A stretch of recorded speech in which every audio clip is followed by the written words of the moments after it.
June 14, 1944, 8 days after the D-Day landings.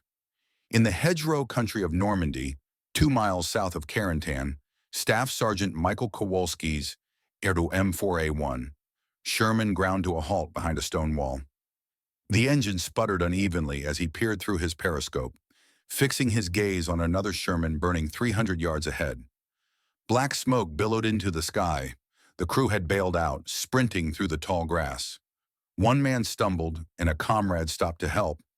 Both fell moments later as a second round slammed into the disabled tank, igniting its ammunition. The explosion launched the turret 12 feet upward.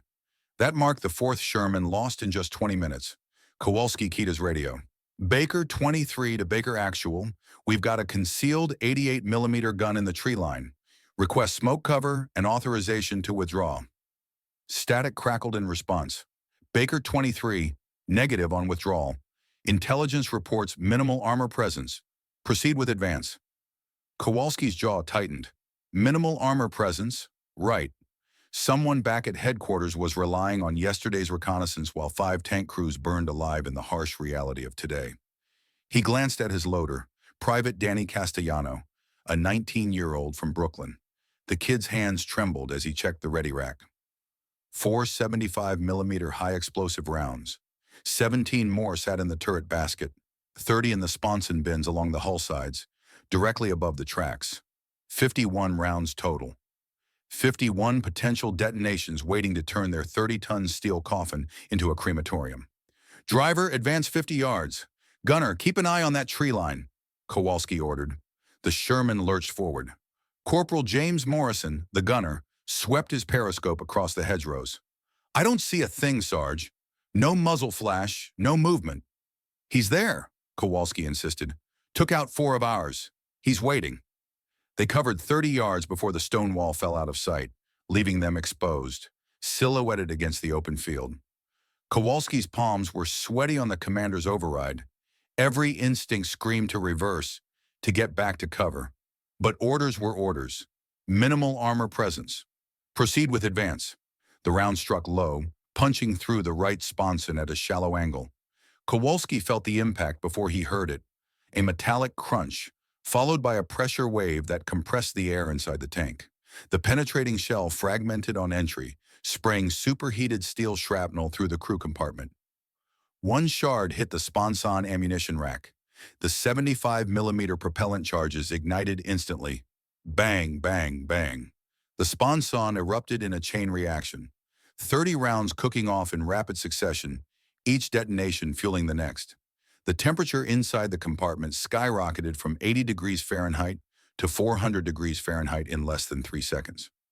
Castellano screamed as the ready rack behind him caught fire, 4 rounds exploding simultaneously and turning his position into a blast furnace. Kowalski grabbed the kid's shoulder, trying to yank him toward the commander's hatch, but Castellano's uniform was already ablaze. Morrison acted faster. The gunner kicked open his hatch and bailed out in one fluid motion, landing hard on the engine deck. Kowalski shoved Castellano toward the open hatch, but the kid was no longer moving on his own, just screaming. He got him halfway out before another detonation in the turret basket slammed the hatch shut. The impact threw Kowalski backward into the radio, and he tasted blood. His left arm lay limp, unresponsive. Thick, black, toxic smoke filled the compartment. He couldn't see Castellano, couldn't see anything. He found the commander's hatch by touch. The metal was so hot it burned through his gloves. He rammed it open with his shoulder and hauled himself out. Fresh air hit him like a slap. He rolled off the turret, fell 6 feet to the ground, and began crawling. Behind him, the Sherman's ammunition continued to detonate, flames pouring from every hatch and vision port. Kowalski crawled 20 yards before his arms gave out. He collapsed in the grass, watching his tank burn. 5 minutes later, Morrison found him. The gunner's face was scorched, his uniform smoldering. "Where's Castellano?" Kowalski didn't answer. He didn't need to. They both knew. 3 miles east, in a different hedgerow, a vastly different scene was unfolding. Second Lieutenant Robert Hayes commanded a platoon of 4 Shermans, all M4A1 variants equipped with a new 76mm gun. More importantly, each bore a designation that had meant nothing to Hayes when he first saw it stenciled on the hull. M4A 176W. The W stood for wet stowage. Hayes hadn't paid much attention to the label. When the quartermaster sergeant had signed over the tanks in England, he'd mentioned something about ammunition racks and fire suppression, but Hayes had been fixated on the upgraded gun. 76 millimeters instead of 75 millimeters. Higher velocity, better penetration against German armor. That's what mattered in a tank fight. That's what kept you alive. Or so he thought. His platoon advanced through the same hedgerow country that had claimed Kowalski's crew. The same terrain, the same concealed anti-tank positions, the same deadly geometry of ambush and crossfire. Hayes's lead tank, commanded by Sergeant William Drake, rounded a bocage corner and took a hit from a Panzer IV 300 yards away. The 75 millimeter round penetrated the right side of the hull, low and angled, tearing through the sponson area. Hayes watched through binoculars, bracing for the familiar explosion, the turret lifting off, the crew bailing out in flames. But nothing happened. Drake's Sherman shuddered from the impact. Smoke poured from the entry hole, but there were no secondary detonations, no chain reaction of exploding ammunition. The turret stayed in place, and 5 seconds after being hit, Drake's gunner returned fire. The 76 millimeter gun roared once, and the Panzer IV's turret rang like a bell as the round punched through its frontal armor. The German tank lurched to a stop, smoke billowing from its engine deck. Drake's voice crackled over the radio. Baker 31 to Baker Actual. We're hit but mobile. Right sponson penetration. No casualties. Ammunition racks intact. Continuing advance. Hayes stared at the radio handset as if it had spoken in a foreign language. No casualties. Ammunition racks intact. That was impossible. He'd watched a dozen Shermans brew up from sponson hits, crews burning, tanks detonating like bombs. Drake's Sherman should be in flames right now, its crew dead or dying. But they weren't. Hayes keyed his radio. Drake, say again. You took a penetrating hit in the sponson? Affirmative. Went right through the ammo rack area, but nothing cooked off. The rounds are stored in some kind of liquid containers on the hull floor. The shell must have missed them. Liquid containers. Wet stowage. Hayes suddenly recalled the quartermaster's explanation. The upgraded Shermans featured redesigned ammunition storage. Instead of exposed racks along the sponson shelves, the rounds were stored in sealed bins on the hull floor, surrounded by a mixture of water and ethylene glycol. If a penetrating shell hit the ammunition area, the liquid would spill out, smothering any flames before they could ignite the propellant charges. It sounded absurd. Who designed a fire suppression system based on water jackets around individual ammunition bins? But Hayes wasn't complaining. Drake's crew was alive, and the tank was still fighting. That's all that mattered. The platoon pressed on. Over the next 4 hours, Hayes's Shermans engaged 6 German tanks and 8 anti-tank positions, taking 11 penetrating hits. 3 tanks were disabled by track damage or engine fires, but not a single Sherman suffered an ammunition detonation. Not one crew member burned.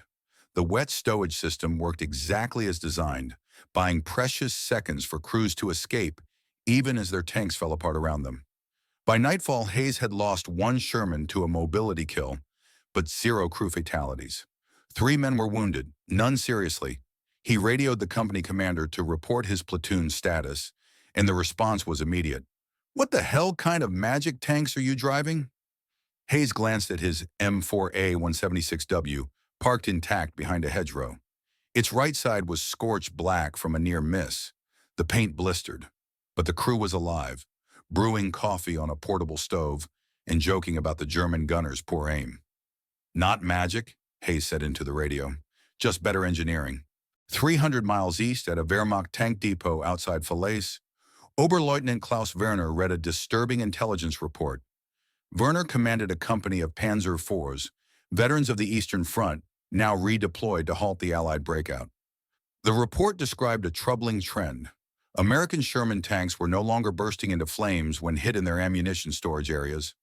Werner read the report twice, then a third time. It made no sense. The Sherman's vulnerability to ammunition fires was a well-documented weakness, exploited relentlessly by German tank commanders since North Africa. Hit the sponson, hit the turret basket, aim for the ammo racks. The Sherman would detonate like a bomb, killing the crew instantly or forcing them to bail out into machine gun fire. That's how you destroyed Shermans. That's how Werner had taken out 11 of them during the retreat from Kursk. But according to the intelligence summary, something had shifted. Recent engagements reported Sherman tanks surviving direct hits to their ammunition storage without secondary explosions. Crews were escaping disabled tanks with minimal casualties. The feared brew-up was becoming a rarity. Werner summoned his tank commanders and read them the report. The reaction was immediate skepticism. Propaganda, declared Hauptmann Ernst Becker, leader of the lead platoon. The Americans want us to think their tanks are invincible. Psychological warfare. Maybe, Werner conceded, but maybe they've actually fixed the problem. And if they have, we need to know how. Because right now, our entire doctrine relies on taking out Shermans quickly. If we can't make them burn, we need a new approach. The next morning, Werner's company engaged an American armored column near Villers-Bocage. The lead element consisted of 8 Shermans advancing in a staggered formation across open farmland. Werner positioned his Panzer IVs in a tree line, dug in with clear fields of fire, a textbook ambush setup. The Americans were exposed, overconfident, moving too fast without infantry support. Easy targets. Werner's gunner locked onto the lead Sherman at 800 meters. Target identified, Sherman, range 800. Permission to fire. Fire! The 75mm gun cracked. The round struck the Sherman's right side, punching through the sponson just above the tracks. Werner watched through his commander's optics, waiting for the explosion. The Sherman lurched sideways from the impact, smoke pouring from the entry hole. It ground to a halt, tracks damaged, but no fire, no secondary detonations, no turret flying into the sky. Instead, the Sherman's turret rotated smoothly, locking onto Werner's position. 5 seconds after being hit, the American tank returned fire. The rounds sailed high, screaming over Werner's Panzer IV and detonating in the trees behind them. But the message was clear. The Sherman was still in the fight. Werner's 2nd Panzer IV fired, striking the same Sherman in the front of the turret. The round ricocheted off the mantlet, leaving a bright scar on the cast steel. The Sherman fired again, this time hitting Werner's 2nd tank in the hull. The Panzer IV erupted in flames, its ammunition cooking off in a chain reaction that killed the crew instantly. Werner's stomach tightened. This wasn't supposed to happen. His tanks were in perfect ambush positions.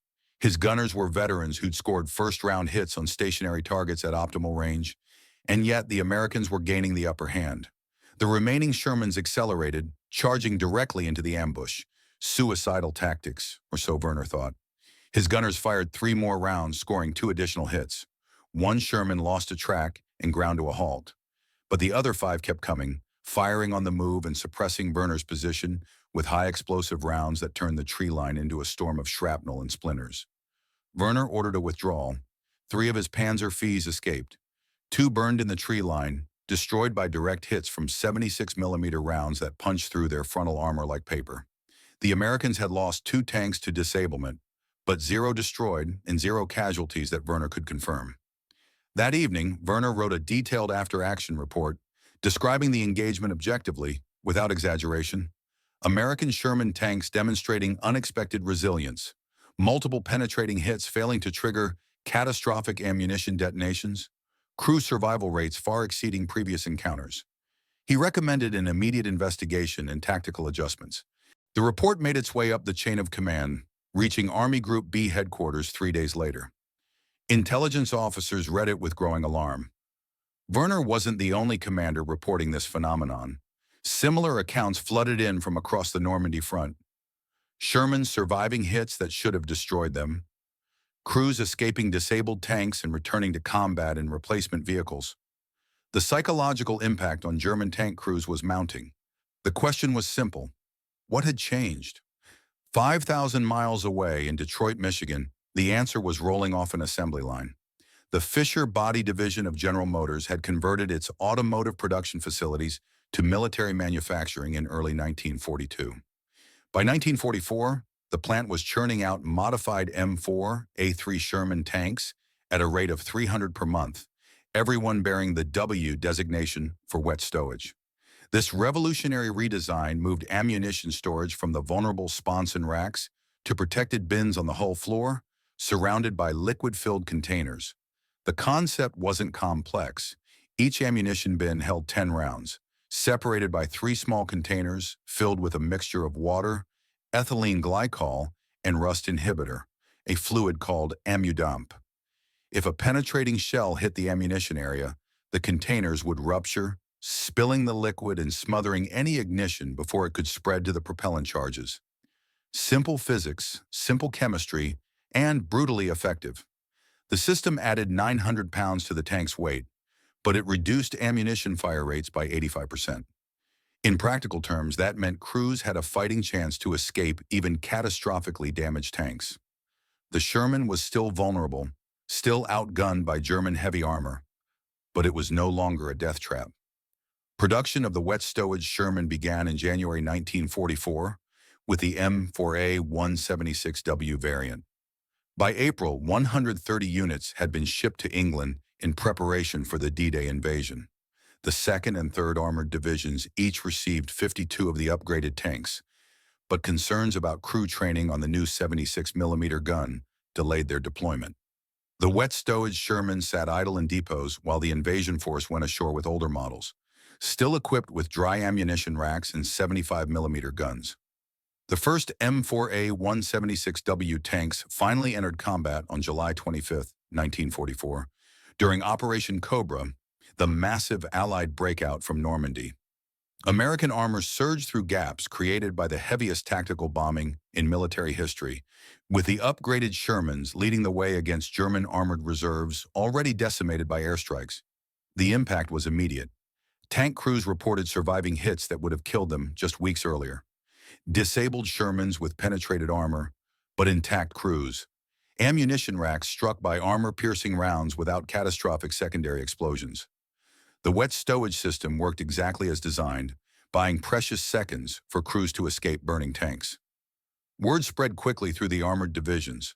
The new Shermans were survivable. Crews who'd watched friends burn in older models now had a fighting chance. Morale soared, and aggressive tactics became feasible again. Tank commanders took calculated risks they'd never have dared attempt in the fire-prone, older variants. By August 1944, Fisher Body was producing the M4A375W, a new iteration featuring the proven 75mm gun paired with wet stowage, churning out 3,710 units by March 1945. These upgraded tanks flooded the European theater. Every major armored unit received them as older models were rotated back for depot maintenance or written off as combat losses. The Germans took notice. Intelligence reports highlighted unprecedented aggressiveness among American tank crews, Shermans charging into ambushes that should have annihilated them. Disabled tanks with intact crews fighting from defensive positions until recovery vehicles arrived. The psychological advantage of the brew-up kill was vanishing. German tank commanders adapted their tactics. With ammunition detonations no longer reliable, they focused on mobility kills, track shots, engine fires, disabling hits that left Shermans immobile but intact. But even this proved difficult. American combined arms doctrine deployed infantry and tank destroyers alongside the Shermans, providing mutual support that made isolated ambushes nearly impossible. The wet stowage modification didn't make the Sherman invincible. German 88mm guns could still penetrate its armor at combat ranges. Panther tanks with high-velocity 75mm guns could engage Shermans from distances where return fire was ineffective. Tiger tanks were mobile fortresses that required coordinated strikes to destroy. But the Sherman no longer died easily, and in a war of attrition, that changed everything. Staff Sergeant Michael Kowalski recovered from his injuries and returned to combat in September 1944. This time in an M4A375W. He noticed the differences immediately. The ammunition racks were lower, protected by sealed bins that his loader explained were surrounded by liquid containers. "They call it wet stowage, Sarge," the loader said. "Supposed to keep us from burning if we take a hit." Kowalski ran his hand along the smooth metal bins. "Does it work?" "I don't know, Sarge. Haven't been hit yet." Let's keep it that way. 3 weeks later, near Aachen, Kowalski's Sherman took a direct hit from a Panther tank at 700 meters. The round penetrated the right sponson, exactly where Castellano had died in the old tank, exactly where Kowalski expected to meet the same fate.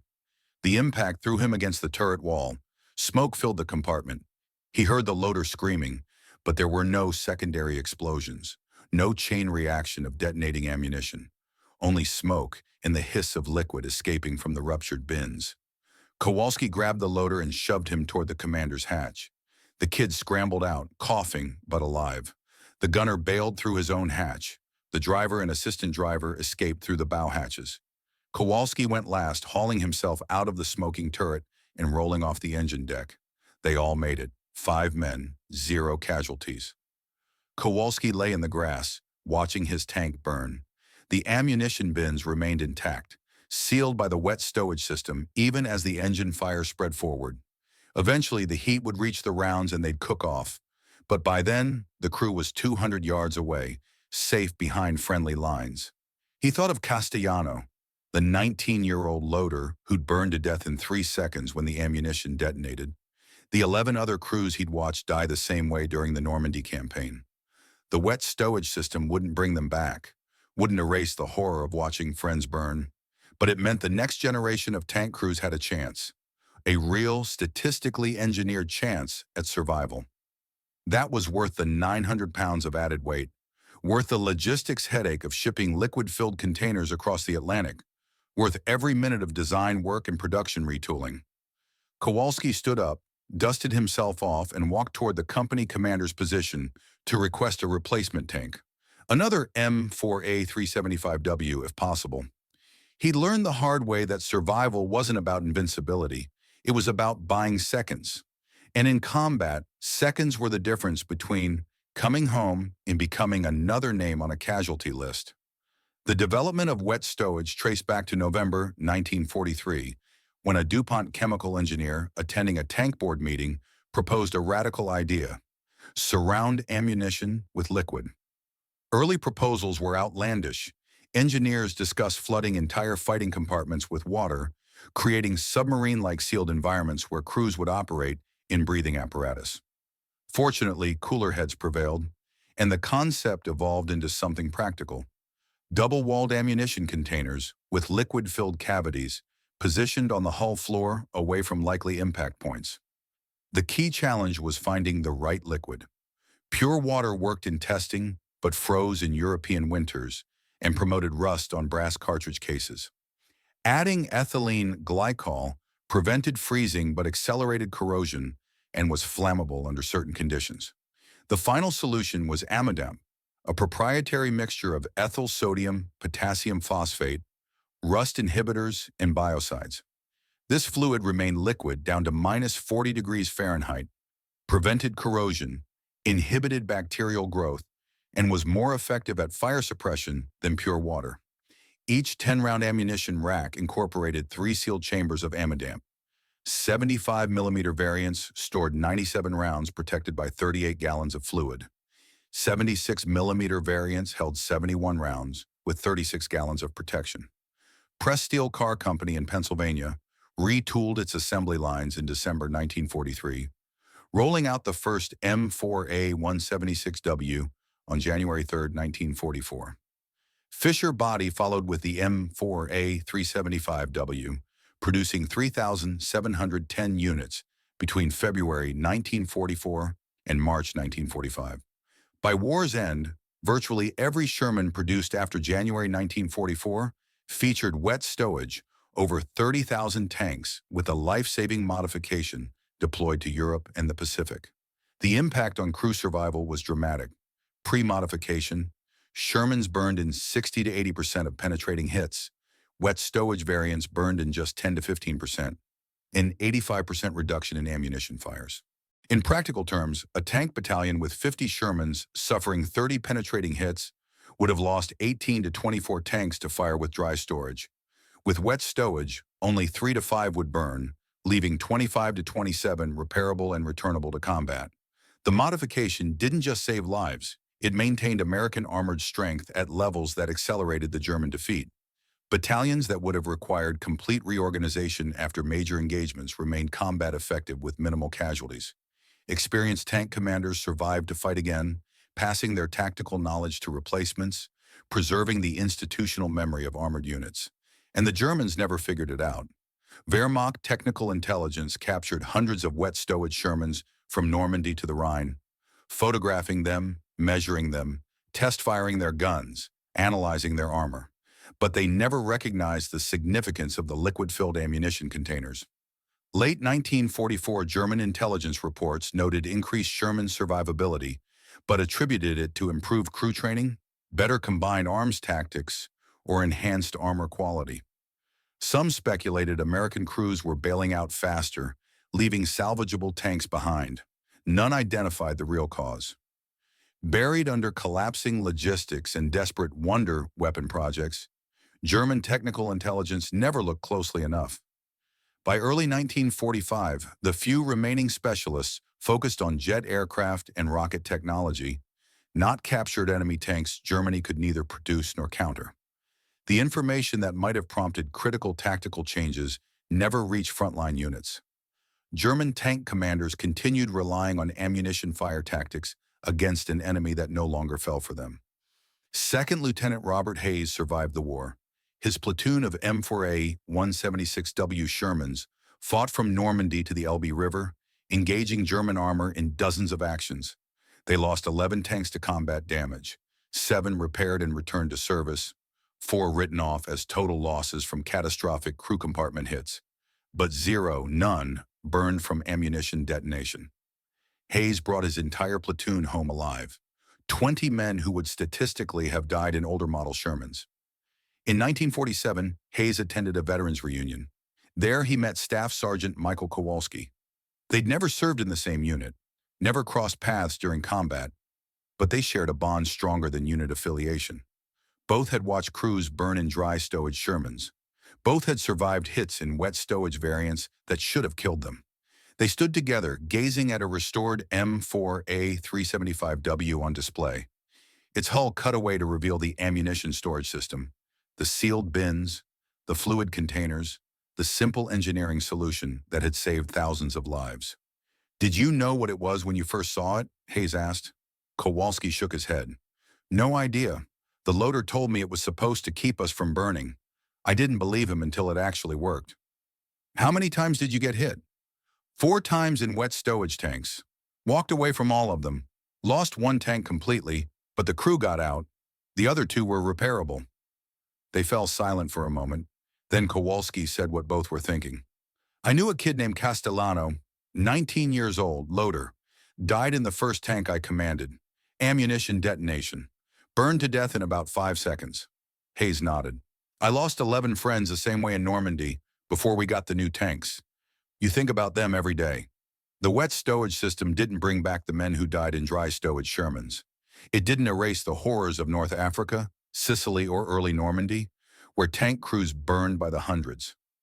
But after January 1944, after the modification reached frontline units, the death rate dropped by 85%.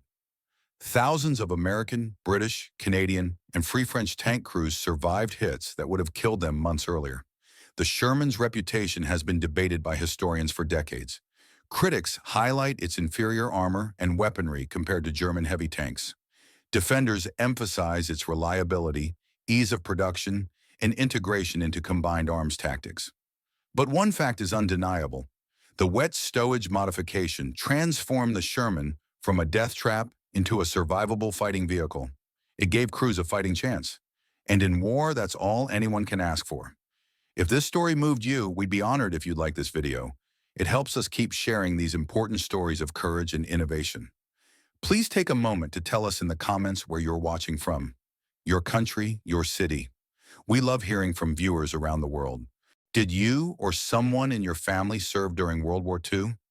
Maybe you knew a tanker or heard stories about the Sherman from veterans. Share your memories and thoughts below.